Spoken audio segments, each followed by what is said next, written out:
Friends, welcome back. तो friends, अभी का वीडियो है Panama canal, how Panama, I hope it's Panama canal works. अब ये कौन सा कनाल है? Suez canal, Suez canal. और ये कौन सा? करा canal, Kiel canal. Oh my god, lock system of Panama. बाप रे, इससे पता चलता है ज्योग्राफी में मैं अब अच्छी नहीं हूँ। ज्योग्राफी में सिर्फ 7th ग्रेड तक ही पढ़ी थी, 7th या 8th ग्रेड तक, उसके बाद शायद खत्म ही हो गई थी।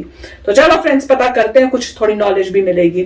तो फ्रेंड्स, वीडियो शुरू करते हैं। पर वीडियो शुरू करने से पहले अगर आप चैनल पर नए हो और आपने अभी तक सब्सक्राइब नहीं किया तो जल्दी से पहले सब्सक्राइब के बटन और बेल आइकन को क्लिक कर लो, ताकि आपको हमारे सारे न्यू वीडियोस की नोटिफिकेशन मिल जाए जैसे हम अपलोड करें। अगर आपको वीडियो पसंद आता है please like and share. And हमारा दूसरा चैनल, ट्विटर, इंस्टाग्राम अकाउंट, सबके डिटेल्स है डिस्क्रिप्शन बॉक्स में, तो उनको भी सब्सक्राइब और फॉलो कर लेना। चलिए शुरू करते हैं। जय हिंद। देखिए, आज समझते हैं हम लोग पनामा नहर कैसे काम करता है, ये अन्य नहरों से किस तरह से भिन्न है और इसे क्यों लॉक सिस्टम के आधार पर बनाया गया। पनामा कहाँ है? देखिए, दुनिया का सबसे व्यस्त, सबसे बिजी समुद्री मार्ग है तो उत्तरी अटलांटिक महासागर है। सबसे ज्यादा व्यापार इसी समुद्री मार्ग से होता है। और इसमें क्या था कि पहले अगर हमको अमेरिका के इस साइड से, यानी इस एरिया से, इस शहर से इस शहर भेजना था सामान, तो ऐसे घूम कर जाते थे लोग, तो काफी लंबा समय लगता था। इसलिए बीच का जगह देखा गया कि कहां से निकला जा सकता है। तो इस बीच में सबसे पतला जगह मिला पनामा। एक देश है पनामा, जिससे बीच से काट दिया गया पनामा को। पनामा को ही क्यों लिया गया, इसके कुछ रीजन थे। देखिए ध्यान से, पनामा यहाँ पर देखिए, इसमें हम जूम कर देते हैं केवल इस वाले एरिया को, ये वाला एरिया को हम जूम कर लेते हैं यहाँ पर, तो ये है गया आपका पनामा का एरिया। यहाँ पर ये छोटा सा देश है पनामा, और इसमें भी एक बड़ी फायदा ये था कि बीच में इससे 80 किलोमीटर लंबी लगभग एक झील था। यानी हमें बस थोड़ा सा इधर से काटना था, थोड़ा सा इधर से काटना था, बीच का काम वो झील कर देती। उस झील का नाम था गाटन झील। ये गाटन झील बीच में थी। यहाँ पे भी देखेंगे, ये देश है पनामा, ये पूरा ये बड़ा सा देश है पनामा देश। यहाँ पर छोटा सा ही है बट यहाँ जूम किया गया, इसके बीच में आपको झील दिखेगा, ये गाटन झील। यहाँ पर इसी गाटन झील में इधर से हल्का सा रास्ता बनाया गया और थोड़ा सा इधर से बनाया गया। बीच का काम ये झील ही कर दिया। यहाँ से जहाज इस झील में, यहाँ से नहर में उतारते थे, फिर झील के रास्ते वो इधर से उतर जाते थे। बस इतना ही कर देने से यहाँ से यहाँ चक्कर न लगाना पड़ा। अब किसी को यहाँ से यहाँ डायरेक्ट चक्कर लगाने की अब जरूरत ही नहीं थी, सीधे आता था यहाँ से और यहाँ चला जाता था। आइडिया तो बड़ा सिंपल था, लेकिन एक समस्या ये थी, ये रहा समुंदर और ये है समुंदर, ये बीच की तो जमीन है ना, तो जमीन तो जेन्युइन ऊपर रहेगी, और इस जमीन पर एक गड्ढा है, गढ़ा है, तो उस गढ़ा की जो गहराई है उस समुद्र के बराबर तो रहेगी नहीं। तो ये बीच वाला लेवल ऊपर हो गया और समुद्र नीचे हो गया, तो इतनी ऊपर जहाजों को ऊपर चढ़ाएंगे कैसे? इसलिए लॉक सिस्टम बनाया गया यहाँ पर, ताकि जहाजों को इस झील यहाँ से ऊंचाई पर उठा के चढ़ाया जा सके। शुरुआत में इंजीनियरों ने सोचा ये जो इधर में प्रशांत महासागर है, उधर में अटलांटिक महासागर है, और जो गाटन झील का एरिया ऊपर है, तो क्यों ना पूरा काट दिया जाए। बट पहाड़ी एरिया होने की वजह से पूरा कट नहीं पाया, इसलिए ये जो एरिया है, ये समुद्र का लेवल नीचे है, तो यहाँ पर लॉक सिस्टम बना दिया गया। देखिए, एक यहाँ फाटक है, यहाँ है, यहाँ है, यहाँ है, लॉक सिस्टम। जहाजों को अब इसमें पूरी तरह से पानी भर दिया जाता है। जहाज जब इसमें आ जाती है तो दोनों ओर के दरवाजे बंद करके पाइप पंप से, जैसे इधर बहुत ज्यादा जलाशय है, यहाँ से पानी भरा जाता है, तो ये जहाजें ऊपर उठ जाती हैं। तो इसे जबरदस्ती पानी भर के सी लेवल से उठाया जाता है इस लॉक के मदद से। जितना मेहनत है बस इसे लेवल से उठाने में है। एक बार इस लॉक में जहाज आ जाती है तो इसके बाद से हम लोग फिर आगे का फाटक खोल देते हैं। आगे का फाटक खोल देते हैं, पीछे का नहीं खोलते हैं, वरना लेवल सेम हो जाएगा। फिर इसमें से इसमें पहुंचाते हैं, इसमें से इसमें पहुंचाते हैं। बस एक बार ये 3 ठो फाटक पार कर गया ना, तो आगे गाटन झील में पहुंच गया। तो गाटन झील में कोई समस्या ही नहीं, वो जहाज को ले जाने के लिए एकदम नॉर्मल है। तो जो पूरा 82 किलोमीटर का पनामा नहर है, उसमें बस शुरुआती हिस्से में ही समस्या, इधर से एंट्री कराने में, इधर से एंट्री कराने में, बीच वाले में समस्या नहीं है। जैसे समझिए कि हमको इसमें से पानी इसमें भेजना है, तो डायरेक्ट ऊपर से तो भेज ही नहीं सकते, तब कैसे भेजना है हमें? हम लोग को यहाँ से यहाँ एक कनेक्शन जोड़ देना है पाइप से। तो यहाँ से यहाँ जब हम एक कनेक्शन जोड़ देते हैं तो ये तो हो गया, आपस में जुड़ गया। अब हमें इसको पार नहीं करना है, इसी रास्ते हम इसमें से इसमें जा सकते हैं। वही काम किया गया यहाँ पर। आप इस इमेज में अच्छे से देख सकते हैं, इस साइड में अटलांटिक ओशियन है और इस साइड में पैसिफिक ओशियन है। अब इसमें देखिए आप, इसका लेवल कितना नीचे है और इसका भी लेवल नीचे है। अब समुद्र, दुनिया के जितने भी समुद्र है उन सबका लेवल बराबर होता है, लेकिन बीच की जमीन उठी हुई है, जिसमें ये आपका गाटन झील है। ये झील ही लगभग 80 किलोमीटर, जबकि पूरी नहर की लंबाई जो है 82 किलोमीटर। यानी बस 1 किलोमीटर इधर आदमी ने मेहनत किया और 1 किलोमीटर इधर आदमी ने मेहनत किया, और इसे कई लॉक में बैठाया जहाज को पहले इसमें रखा, पानी भर के थोड़ा उठाया, फिर इसमें से इसमें भेजा, पानी भर के उठाया, फिर इसमें उसके बाद ये झील में आराम से पहुंचा दिया। अब फिर यहाँ पे क्या किया, इसका पानी का लेवल नीचे किया, फिर इसमें लाया, नीचे करके इसमें लाया, फिर इसमें छोड़ दिया। पानी के लेवल को ऊपर और नीचे करने के लिए इन तीनों जो लॉक चेम्बर है इन्हें आपस में पाइप द्वारा अंदर से कनेक्ट किया जाता है। देखिए जब शिप प्रवेश करती है ब्लॉक इसके एक ब्लॉक में, तो दोनों ओर से फाटक को बंद कर दिया जाता है। फिर इसके जलस्तर को उठाने के लिए इससे इस पंप के थ्रू पानी इसमें डाल दिया जाता है, बराबर हो गया। अब इसमें से वो शिप इसमें आएगा, फिर ये यहाँ से फाटक बंद हो जाएगा। इसके पानी को इस पंप के थ्रू इसमें भेजा जाएगा, दोनों का लेवल बराबर हो गया। अब वो इसमें आएगा। अब ये नीचे रह गया, तो यहाँ से पंप से पानी इसमें चढ़ा दिया जाएगा। अब ये बराबर हो गया। अब ये क्रॉस कर जाएगा गैटन लेक में। सेम वही कंसेप्ट इसे वापस लेक से जाने के लिए किया जाता है। इसका लेवल ऊपर है तो इसे नीचे किया जाएगा, फिर दूसरे ब्लॉक सेक्शन में भेजा जाएगा। इसका लेवल ऊपर है तो अब इसे नीचे किया जाएगा, जबकि प्रवेश कराते समय ऊपर कर रहा था। उसी तरह जैसे ये मेन सी लेवल है, इसको बराबर करने के लिए यहाँ करके फिर इस गेट से इसको निकाल दिया जाएगा। Very smart. इस नहर की जो लंबाई है और लॉक की जो लॉक चेम्बर है 320 मीटर है, इसलिए 320 मीटर से ज्यादा बड़े जहाज इसमें फिट नहीं हो सकते। और चौड़ाई जो है वो 34 मीटर है, तो इसमें जहाजों की साइज फिक्स होती है। तो जहाज बनाने वाली कंपनियां भी जो जहाज की चौड़ाई और लंबाई बनाती हैं, उन नहर को ध्यान में रखकर बनाती हैं कि इस नहर को क्रॉस कर जाए वो जहाज। और इस लॉक में जो पानी भरा जाता है जिससे जहाज का लेवल उठे, उसके लिए साइड में रिजर्वायर बनाए गए हैं। ये लाखों लीटर पानी को रिजर्व करते हैं, बल्कि इसी में से देखिए यहाँ से मोड़ के रिजर्वायर में पानी जाने का जगह बनाया गया, और वो इसमें से इसमें पानी छोड़ देते हैं जिससे कि इसका लेवल उठ जाता है। देखिए जो फाटक होता है इसे बंद कर दिया जाता है। बंद करने के बाद दोनों ओर के फाटक के बीच में जहाज आ जाती है और उसमें बड़े मात्रा में पानी भरा जाता है, जिससे जहाज का लेवल उठ जाता है और वो आगे के ब्लॉक के बराबर हो जाता है, ताकि वो उस लेक के लेवल में बराबर आ जाए, झील के बराबर में। जब ये लेक के बाद आगे प्रवेश करता है तो इसमें फाटक होता है, फाटक खुल जाता है। फिर आगे वाला ये वाला जो फाटक होता है इसको खोला जाता है, इस बीच इसका जलस्तर को उठाया जाता है।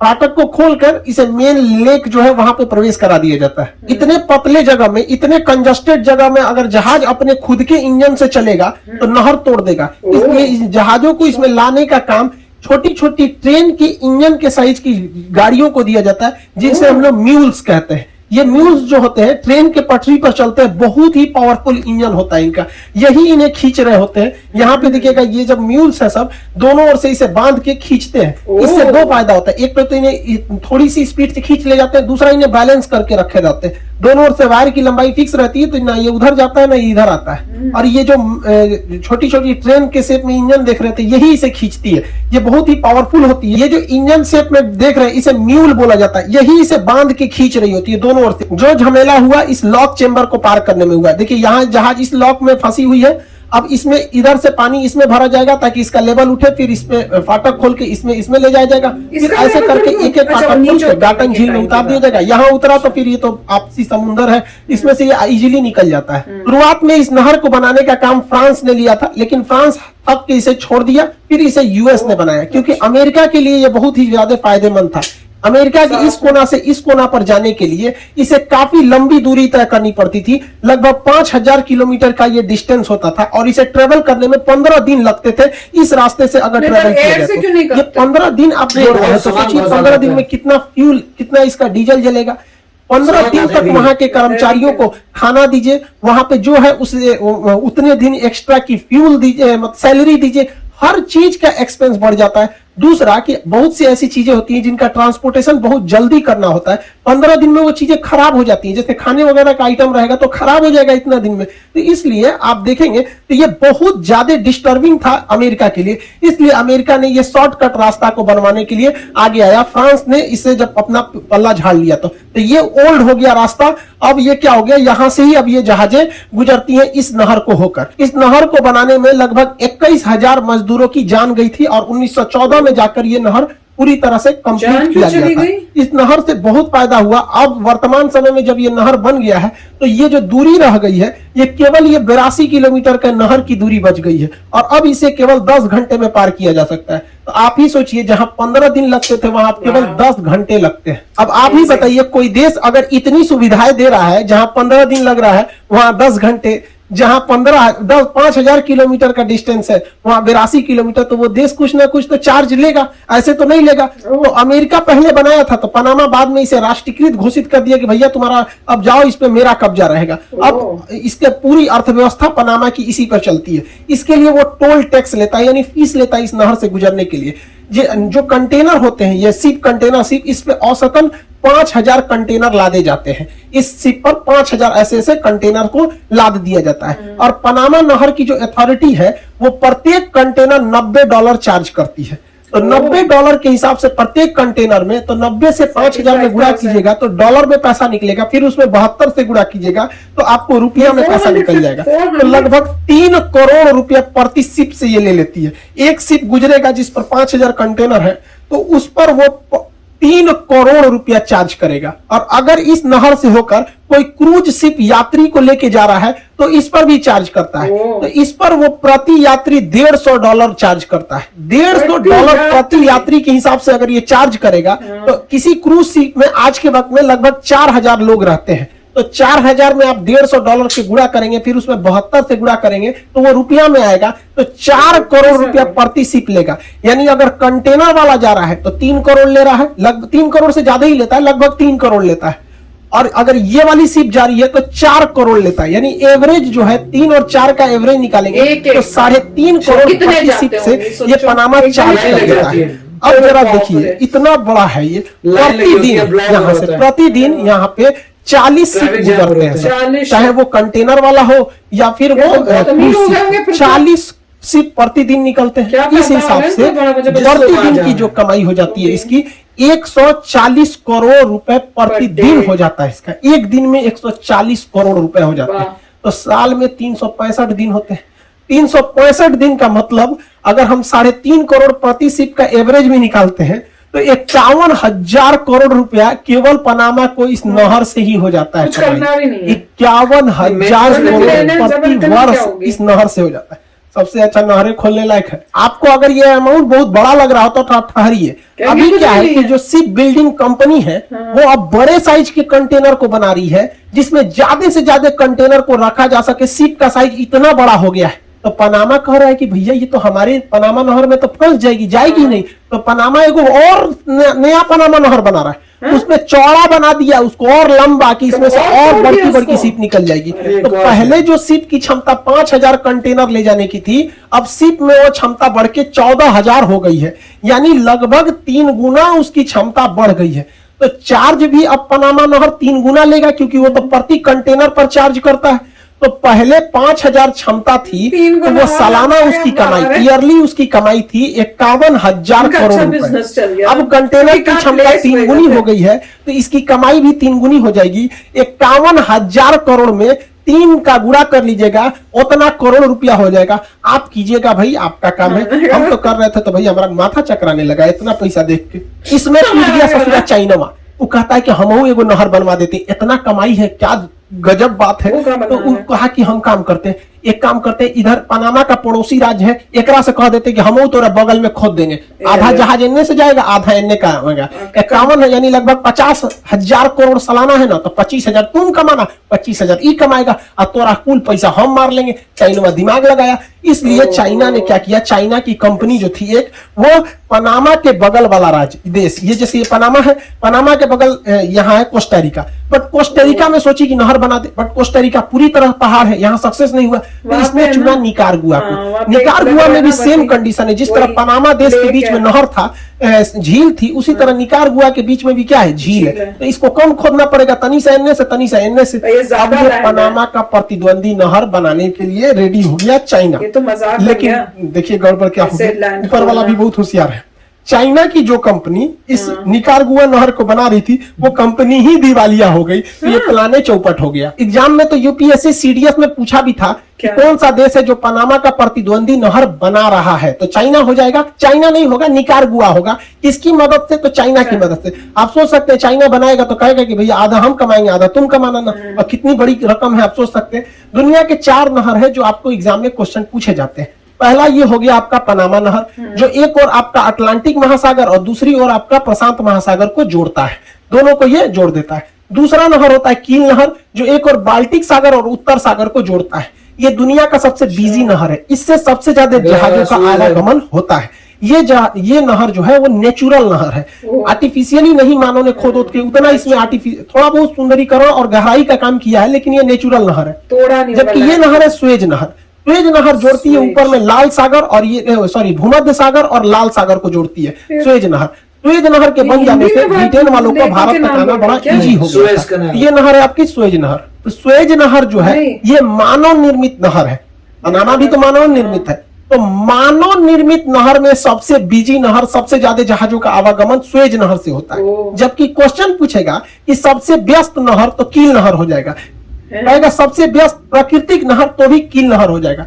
लेकिन जब तक आपसे ये न कहे कि सबसे व्यस्त मानव निर्मित नहर कौन सा है, तब तक आप स्वेज नहर पे आंसर नहीं लगाइएगा, वरना गड़बड़ हो जाएगा आपका। उसके बाद अभी थाईलैंड बना रहा है क्रा नहर। तो थाईलैंड जब क्रा नहर बनाएगा तो भी कोई खास इफेक्ट नहीं पड़ेगा। सिंगापुर के थोड़ा सा इफेक्ट पड़ेगा कि जो जहाजें घूम के सिंगापुर से आती थी, अब वो सिंगापुर का रास्ता छोड़ के ऊपर से क्रा नहर होकर चली जाएगी। तो अभी इस पे रोक लगा दिया गया। पर्यावरण वाले ने क्या कहना है कि यहाँ से थोड़ा सा पर्यावरण को नुकसान होगा। तो दुनिया के 4 प्रमुख नहर हम आपको बता दिए, पनामा नहर, कील नहर, स्वेज नहर और क्रा नहर। ये मेन नहर है। एक सू नहर है यहाँ पर अमेरिका के ग्रेट लेक्स के पास में, वहां पर। तो ये नहर है। इसमें एक बार क्वेश्चन पूछा था एसएससी में कि कौन सा नहर, इन चारों नहर को ऑप्शन में दिया था, कौन सा नहर है जो बाकी के नहरों से भिन्न है, मतलब अलग सिस्टम से है। तो इसमें केवल पनामा नहर, क्योंकि पनामा नहर की बीच की ऊंचाई जो है वो ऊंची है, इसलिए उसमें दरवाजा लगाया गया है लॉक सिस्टम में। बाकी किसी में लॉक सिस्टम नहीं है, सीधा खुला सांड की तरह खुला, हेल जाइए बस, टोल टैक्स दीजिए, हेल जाइए। यहाँ पे एक और क्वेश्चन पूछता है कि स्वेज नहर के ऊपर साइड में यानी उत्तरी दिशा में, यानी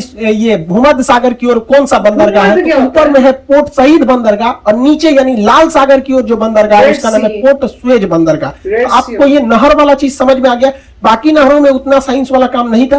स्वेज नहर पे विवाद था, तो इजराइल और ब्रिटेन मिस्र से एक काफी लंबा विवाद हुआ था। तो इसको कभी अन्य वीडियो में हम स्वेज नहर के बारे में बता देंगे। आई होप आप इन नहरों को समझे होंगे।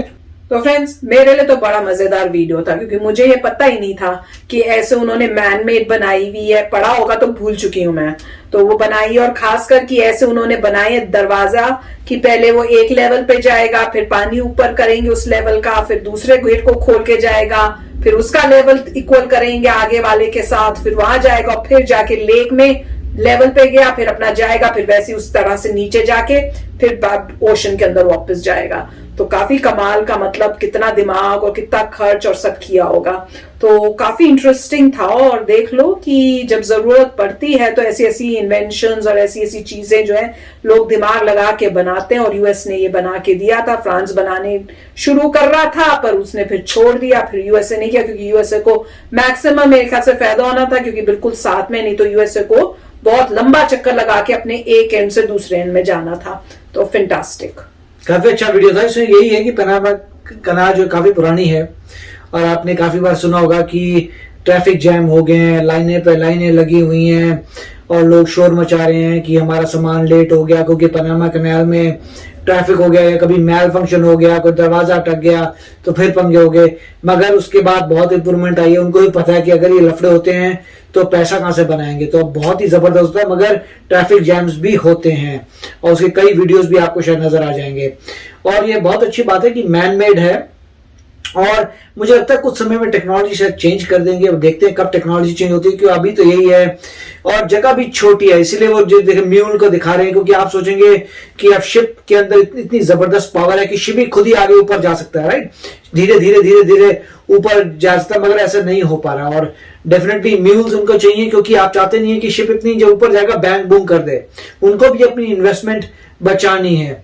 तो मगर यही है कि जिन लोगों को वाकई ही जाना है अटलांटिक या पैसिफिक से, अटलांटिक से पैसिफिक जाना है, पैसिफिक से अटलांटिक जाना है, तभी मेरे ख्याल से उनको इसकी जरूरत पड़ेगी, जहां तक मुझे लग रहा है। अदरवाइज आपको नहीं करना, या तो ट्रेड रूट आप चेंज कर सकते हैं, नीचे से जाके आ सकते हैं, वो जो भी है।